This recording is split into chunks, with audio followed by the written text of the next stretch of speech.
continúa esta etapa de pérdidas. Y vos sabés que hace un tiempo, yo no me acuerdo si fue antes o durante la pandemia, hubo un eclipse de estos supuestamente importantes, yo no sé mucho al respecto.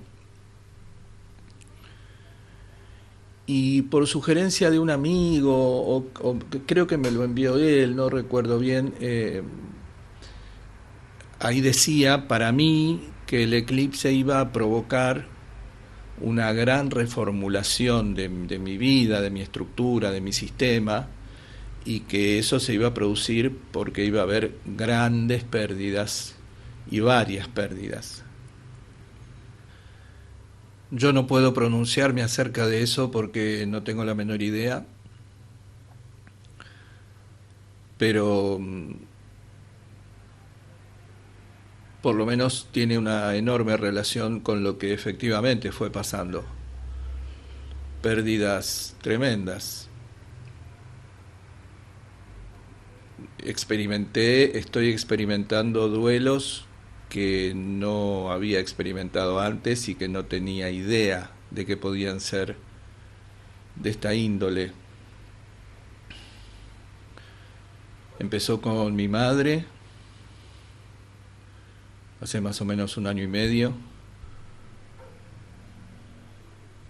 Hoy es 6 de junio del 2022. Siguió con Paquita, mi perrita, muy amada, que prematuramente se fue a los 6 años con un cáncer galopante, absolutamente inesperado, me tomó completamente desprevenido. Bueno, hay por ahí alguna cosa grabada que puedes escuchar, no sé dónde.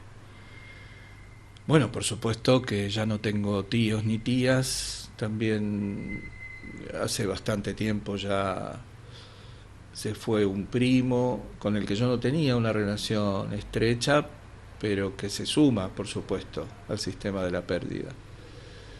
Bueno, y también duelamos y sufrimos la pérdida de aspectos no materiales de la vida.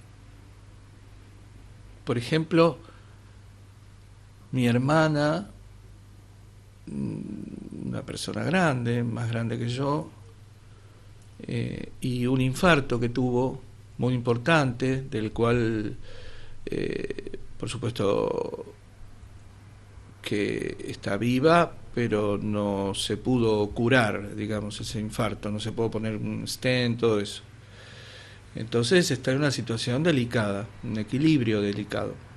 Ya no es más la hermana sana que iba de acá para allá, que estaba siempre disponible para todo, sino una mujer que tiene que cuidarse mucho, que tiene que medir sus movimientos en todos los sentidos. Entonces también vivenciamos, como lo está vivenciando ella, la pérdida de esa que fue y que ya no es más, aunque la persona no se haya muerto. Bueno, la dinámica familiar de mi casa dejó de ser una casa luminosa, de ventanas abiertas, de recepción de gente muy a menudo, de mucha gente, de grandes reuniones. Es una casa solitaria ahora, fría, vacía, que además medio se está viniendo abajo, ¿no? Se está deteriorando mucho. Bueno, nada, y en la familia que queda no hay por el momento voluntad ni estrategia para mantenerla. Todo está como detenido, como en pausa. Eso es, está como en pausa mi casa familiar. Bueno, ahora estoy grabando desde mi casa y pensaba también en los vecinos que perdí, en mí mismo hace tantos años. Yo estoy acá desde el 93. Es el lugar donde más viví, creo, en mi vida. todo seguido, mucho más que en Flores, en mi barrio natal. Y pienso en eso, ¿no? En mí mismo, fíjate, ¿no? En el 93 yo tenía 32 años, 31 años. Otro yo, otro yo es otro mundo, otra percepción de la realidad, otra percepción de la propia casa. Esa es una pérdida innegable. Pero pensaba también en los vecinos, en la conformación de este consorcio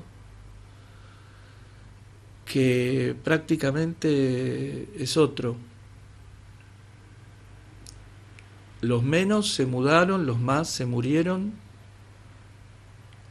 Hace muy poco murió un vecino sano, presente, solidario, activo, querido, odiado, todo eso, por el COVID, medio como de la noche a la mañana.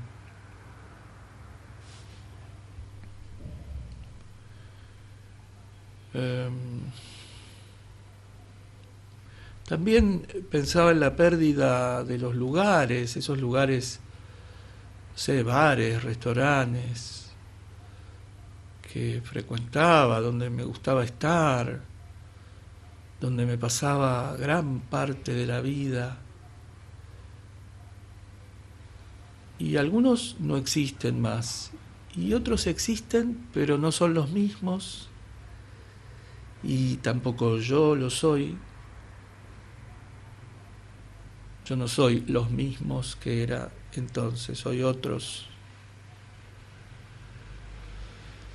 El Teatro Deón,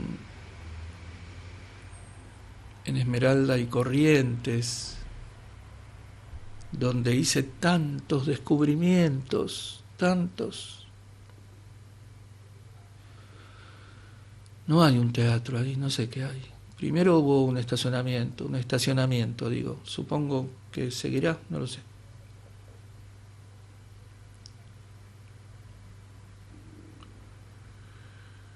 El Teatro Embassy, en Suipacha y Córdoba, donde experimenté mi primer amor imposible a los 14, 15.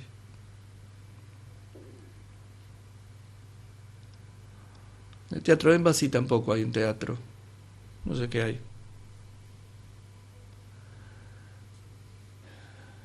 Hoy tengo que ver al odontólogo y también pensaba en la pérdida de los dientes, de las muelas,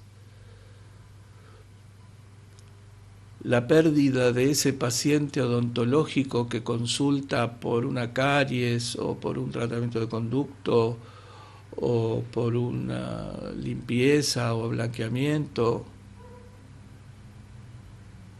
sustituido por otro que consulta por prótesis y por reparación de roturas.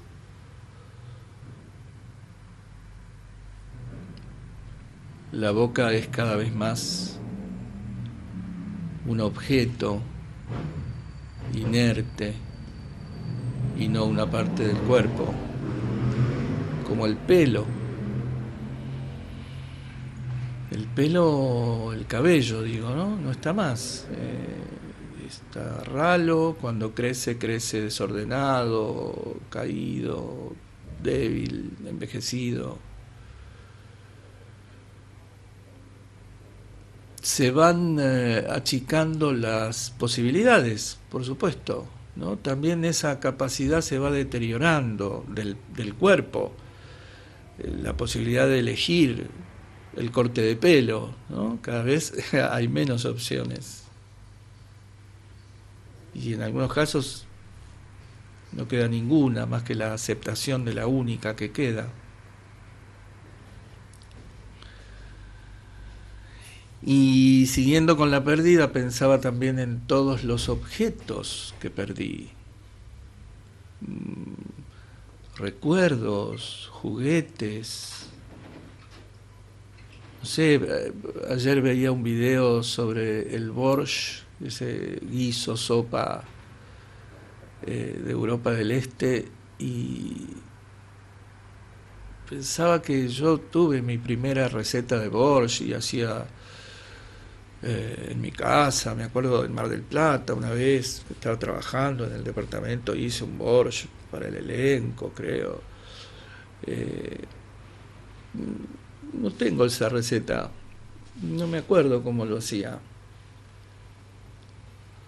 No tengo los programas del cine, de teatro que había coleccionado supuestamente desde mi adolescencia. No tengo cuadernos de infancia. Yo me acuerdo que cuando empecé a ir al teatro en el San Martín, los primeros años, no justo los primeros, pero como la segunda temporada. Yo agarré una temporada, como una reposición de una temporada, donde vi La invitación al castillo de Jean Anouilh, dirigida por Juan José Bertonasco, y El discípulo del diablo, de Bernard Shaw, dirigida por Carlos Grostiza. Y arranqué después la temporada completa, la temporada de estreno siguiente. En esa temporada fue que, que yo empecé a escribir obritas breves en hojas de cuadernos, que además se organizaba como una publicación con portada, etcétera, abrochada, de las obras que había visto. No sé, esa temporada fue extraordinaria para mí, ¿no? Imagínate, yo tenía 10 años ya en el 72 y vi El enemigo del pueblo de Ibsen, dirigida por Roberto Durán, El círculo de tiza caucasiano de Brecht, dirigida por Oscar Fessler, Las troyanas, la mítica Troyanas de Eurípides, dirigida por Bonet, por Osvaldo Bonet, Yvonne, princesa de Borgoña, de Gombrowicz, dirigida por La Belli. Bueno, algo más. Creo que esa temporada vi un recital de María Elena Walsh cantando sus canciones para adultos, recitales poéticos, vi a Luisa Beil recitando a García Lorca en silla de ruedas. Bueno, pero me distraje en la visita guiada al pasado. De esas obras, no del recital de Luisa Beil, pero sí El círculo de tiza, El enemigo del pueblo, Troyana, Sibón. Hacía yo mis propias versiones, como un ejercicio creativo que además te puedo recomendar hoy con mucha convicción, que es eso de trabajar con lo que te queda de algo. Es un gran ejercicio para la creación, ¿no? De poder reconocer qué tenés, no qué deberías tener, o de qué no te acordás, sino lo que tenés, qué te quedó. Fuiste a ver un espectáculo, qué te quedó. Y con eso que te quedó, haces otro, imaginario en este caso. O escribís una obra imaginaria, un ejercicio. Nunca se sabe. Pero yo esos cuadernitos que recuerdo visualmente de modo borroso igual, no sé dónde fueron a parar. Libros, bueno, libros a granel, juguetes, objetos que yo construía teatros, tocadiscos, me encantaban los discos además. ¿Dónde están mis discos? Discos que yo amaba porque no solamente me gustaba mucho escuchar música, sino que además me resultaba muy misterioso ese objeto negro con surcos disponibles para que una aguja los surcara y así se reprodujera el sonido, ese movimiento circular, la tecnología del tocadiscos, cómo se levantaba solo el pick-up e iba a su lugar, de qué manera uno podía manipular ese pick-up también si quería alterar ese mecanismo, el disco que caía sobre un plato de goma, las etiquetas, los colores de las etiquetas, los diseños de cada discográfica, las portadas de los discos, las contratapas. Bueno, todo eso me fascinaba. Nada tengo. O lo que tengo es de un tiempo bastante reciente, pero no no tengo objetos de antaño. Si bien, por ejemplo, los libros, en muchos casos, puedo decir que los regalé o que los tiré a la marchanta, ¿no? A lo mejor en ese momento creyendo o autoconvenciéndome de que los estaba prestando. Qué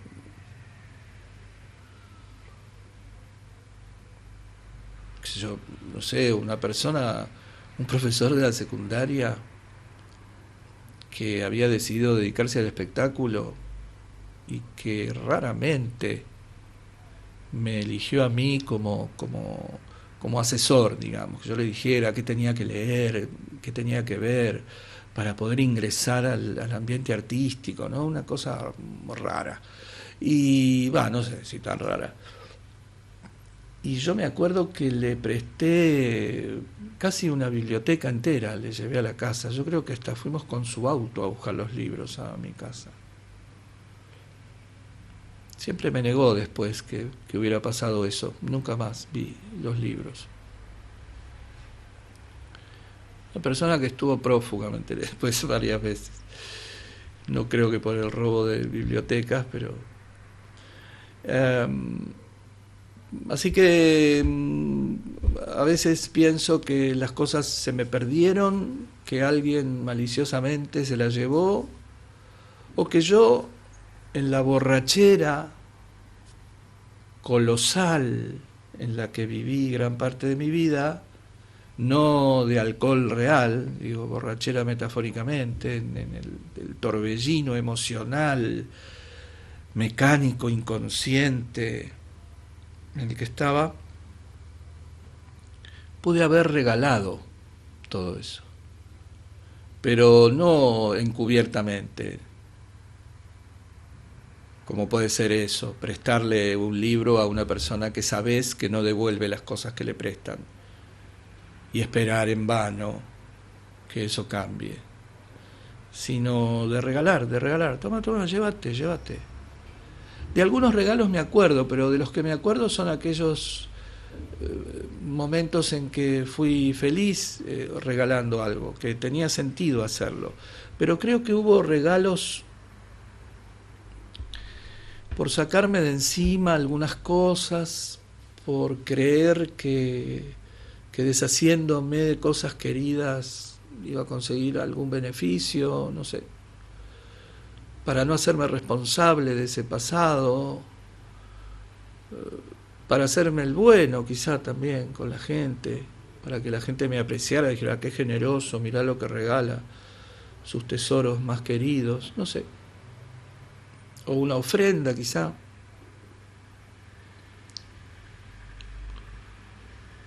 Como yo venía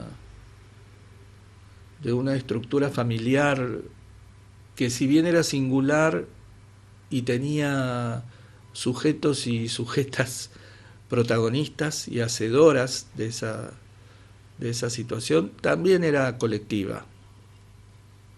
Y también respondía, como todas esas estructuras sociales, a estructuras, dispositivos de conducta, digo, sociales, a 3 o 4 delincuentes planetarios que bajan la línea de cómo debe ser percibida la realidad. Así que hay responsabilidad individual para los desastres, pero también hay otras. En ese dispositivo yo era un inútil, iba a ser un fracasado, nunca iba a llegar a nada en la vida, todo lo que intentara me iba a fracasar y la vida de adulto me iba a resultar imposible porque no iba a saber hacer un trámite en el banco, ni gestionar algo vinculado a una compra o manejar un auto.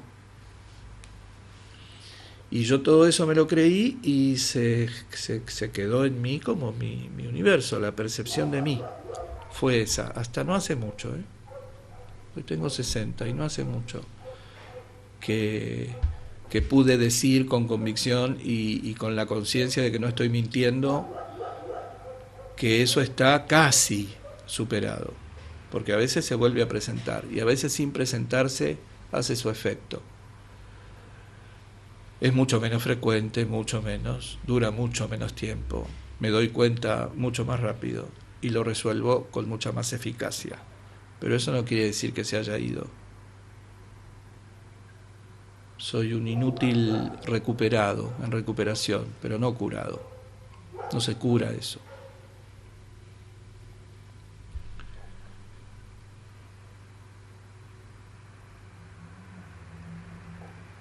Hace poco hubo una pérdida tremenda que fue, en este caso no voy a dar nombres porque no sé si a ellas les gustaría que lo hiciera. Eh, la hija, muy joven, una mujer joven, de una amiga más o menos coetánea, que murió repentinamente de un infarto masivo, estando aparentemente sana, algo que a mí todavía me parece irreal. En el velatorio la expresión recurrente era la perplejidad acerca de lo que puede pasar en un segundo, de la tragedia más inmediata, más elocuente, ¿no? Dentro de un segundo todo puede ser distinto para nosotros, nosotras, ahora mismo.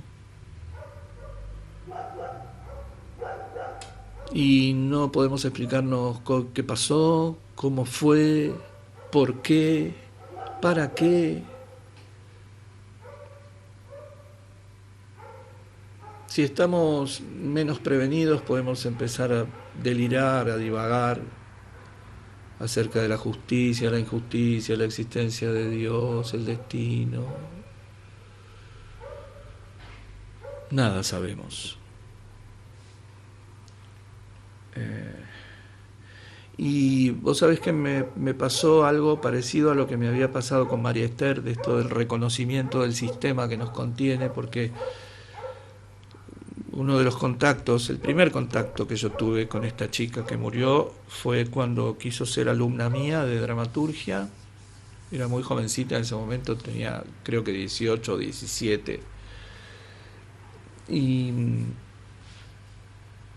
yo tenía todos los grupos completos y quería abrir uno y no lo conseguía, entonces como ella tenía muchas ganas y apareció otro chico que también tenía ganas, les propuse que probáramos a hacer el trabajo solo con ellos dos.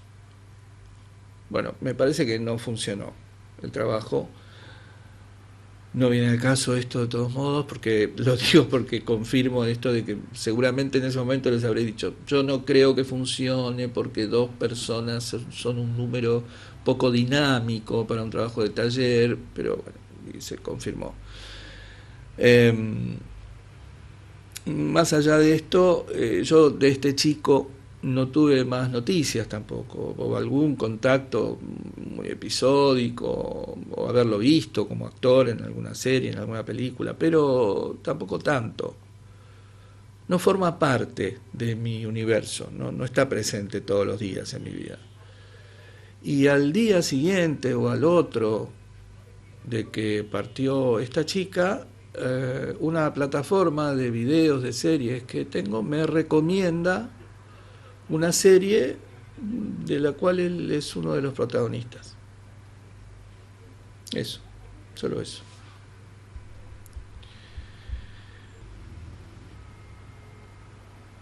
La pérdida más dolorosa, más grave para mí, es la pérdida de la ilusión, la desilusión. Lo que más extraño del pasado es la ilusión, no lo que pasaba. Lo que pasaba era para mí tan horrible como lo que pasa ahora. Gente dormida, manejando vehículos peligrosos. Pero yo tenía muchas ilusiones, en que iba a hacer algo, una ilusión medio dostoyevskiana, ¿no? Medio arletiana. Iba a hacer algo, pero eso que iba a hacer no era lo aceptable, lo repetido, lo correcto, era lo incorrecto. Esa ilusión en las personas, en el amor de las personas, en el interés de las personas por uno, en la palabra de las personas, en estar absolutamente convencido de que lo que me decían era cierto, que la mentira era algo excepcional, que sucedía cada tanto y que era una falla, no un estado de las cosas, en el que la verdad es una situación excepcional.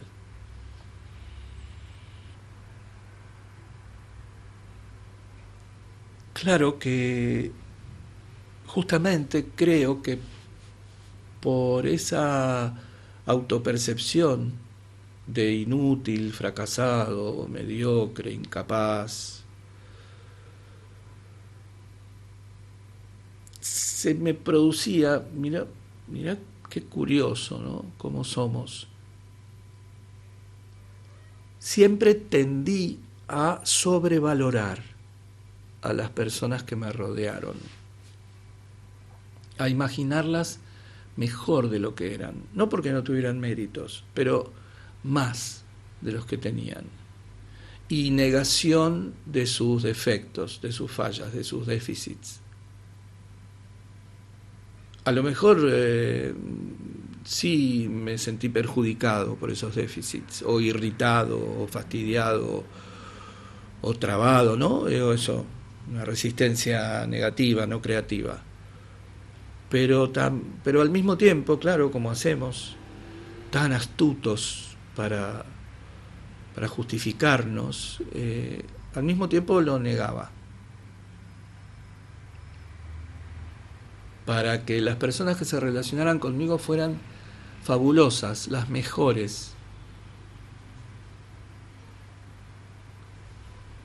A las mejores, entre comillas, reales, no podía llegar porque era un inútil, un fracaso, un mediocre, un incapaz.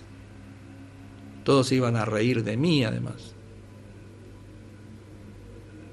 Entonces, las personas a las que sí podía alcanzar, por su generosidad, por su disponibilidad, por su afecto, ¿no? Todo valioso. Pero acercarse a mí significaba para mí una baja de prestigio. Qué locura, ¿eh? Si te gustaba lo que yo hacía, si me querías a mí, incluso si te enamorabas de mí, entonces no estabas tan arriba.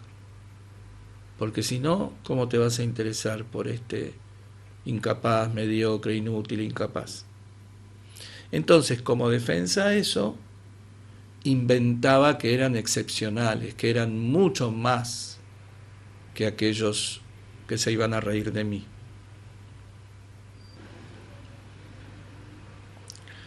Cuando se enciende la luz, cuando cae la venda y veo esa sobrevaloración y veo que detrás de esa sobrevaloración hay desilusión, sé que la responsabilidad no es de las personas que supuestamente en lo visible producen la desilusión.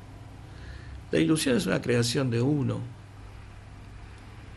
Si uno inventa una cosa que no existe y un día se da cuenta de la verdad, no hay responsables externos para eso. Uno decide crear las ilusiones. Cuando somos niñitos, niñitas, claro, estamos a expensas de nuestras personas criterio. En principio, padres, madres, que toman una decisión de si nos hacen creer que cuando se nos cae una muela, si la ponemos debajo de la almohada, viene un ratón y se la lleva y nos deja dinero, para después desayunarnos con que no, con que eso no era cierto y suframos por eso, bueno, eso ya todavía estamos a expensas de otras personas que deciden sobre nosotros, que también deciden sobre las ilusiones que nos crean. Pero ya cuando somos adultos, de eso nos encargamos nosotras.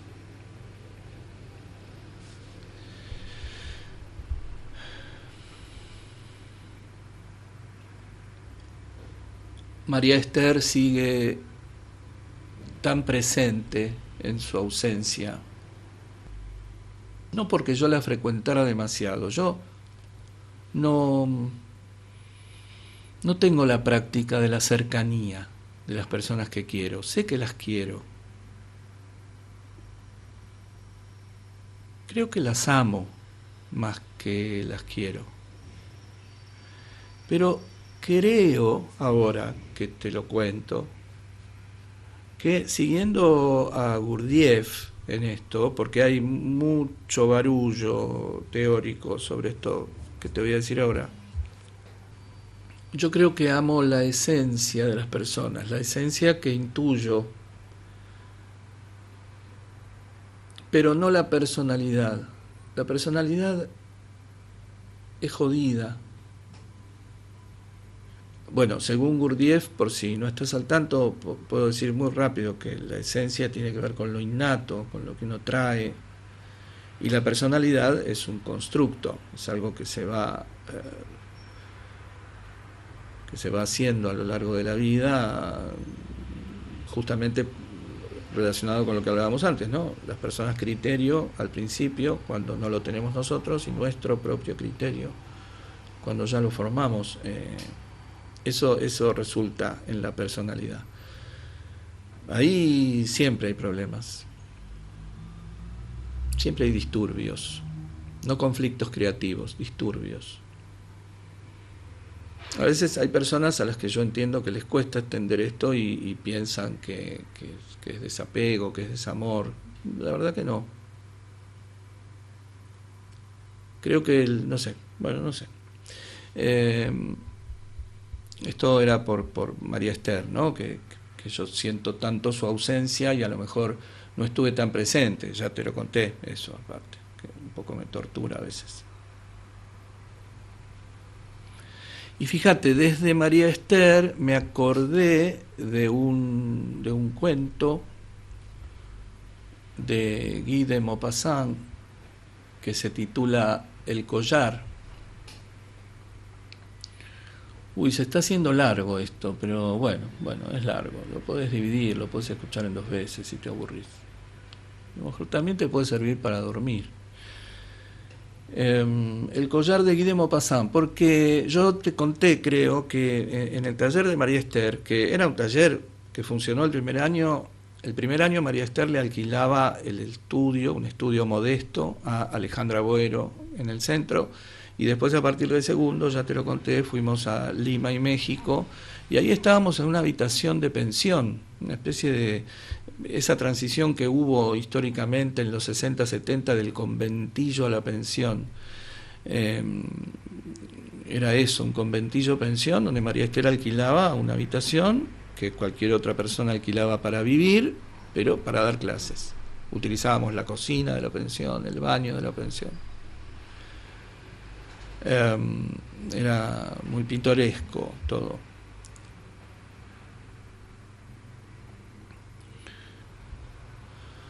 Bueno, pero en ese taller, con 8 o 10 alumnos, alumnas creo, hicimos en primer año Historia del Teatro Argentino. Fue la primera vez que yo tomé contacto con la historia del teatro argentino. Esto te lo conté más superficialmente. Hacíamos improvisaciones, por supuesto. Me acuerdo que la primera vez yo temblaba como si me fuera a dar un ataque de nervios. Al frente, solo, iluminado por primera vez en mi vida por una luz solamente para mí. Con las piernas cruzadas sobre el piso de madera, con los ojos cerrados, escuchando a María Esther decirme que delante de mí, apoyado en el piso, había un globo.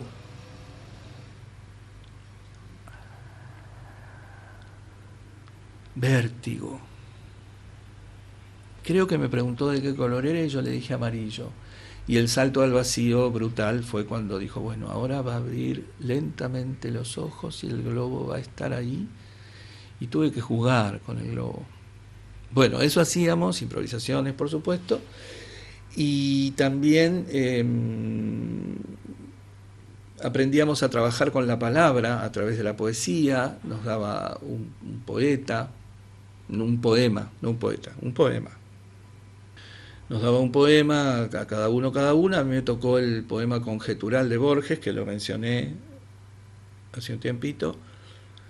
Y también nos daba un cuentista, ahora sí, para que nosotros eligiéramos un cuento, que leyéramos varios y eligiéramos uno, para hacer un trabajo no de dirección teatral ni nada tan específico, un ejercicio que yo creo que era un gran ejercicio de creatividad, que además te recomiendo que hagas también como el de los cuadernitos que yo hacía, cómo hacer para expresar a través de los recursos dramáticos del espacio escénico, porque además no era un trabajo intelectual, era un trabajo de pura acción dramática, ¿no? Cómo llevar a la escena un relato, cómo hacer para contar lo que el autor, lo que el narrador, el cuentista, la cuentista narra a través del recurso de la palabra narrativa y de la estructura de un cuento corto, con los recursos del teatro, espacio, actores, actrices, vestuario, iluminación, música, texto. Y creo que María Esther me prestó un librito del Centro Editor de América Latina que se titulaba Bola de Cebo y otros cuentos, de Guy de Maupassant, que es un gran cuentista del siglo XIX. Y yo elegí El Collar. El Collar es un cuento acerca de la pérdida también, en uno de sus aspectos. No te lo voy a contar para no spoileártelo, porque lo menciono porque ese trabajo que yo hice con mis compañeros, mis compañeras, una de ellas fue mi primera novia. Bueno, y con ellos hicimos esa muestra, esa expresión artística primera de mi vida. Por lo menos con otras personas, ¿no? Había hecho otras con soldaditos vestidos en mi casa, bajo la luz de una lámpara, pero no en la vida real. El Collar es un cuento que yo grabé, que está en el canal de YouTube, que a mí me parece fabuloso. Y como está vinculado con la pérdida, también dejé que entrara en este sistema en el que estoy ahora, y voy a publicarlo dentro de poco en el podcast Imagino Ficción, que te recomiendo que escuches.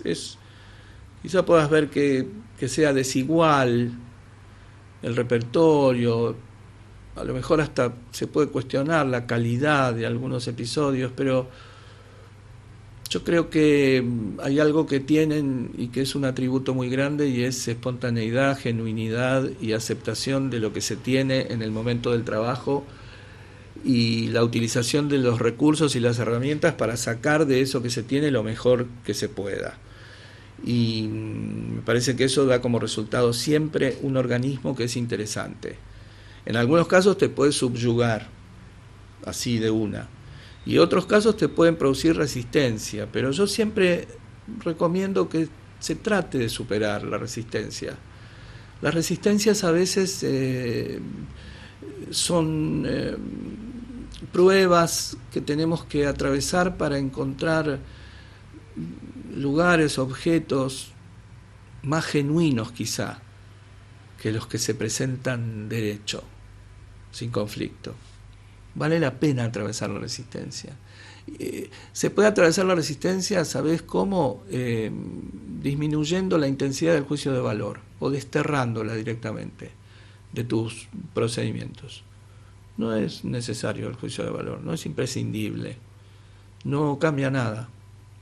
Entonces, si uno no se pone rápidamente en esto me gusta, esto no me gusta, soy seguidor de esto, soy admirador de esto, soy detractor de esto, rechazo esto, y también caer en la otra trampa que viene con esa, que es creer que uno se constituye como persona así, según lo que acepta y lo que rechaza. Bueno, no, es más complejo, es más sencillo, además. Lo que es más complejo es más sencillo, ¿viste? Es al revés de complicado. Lo complicado, es difícil. Lo complejo es muy sencillo.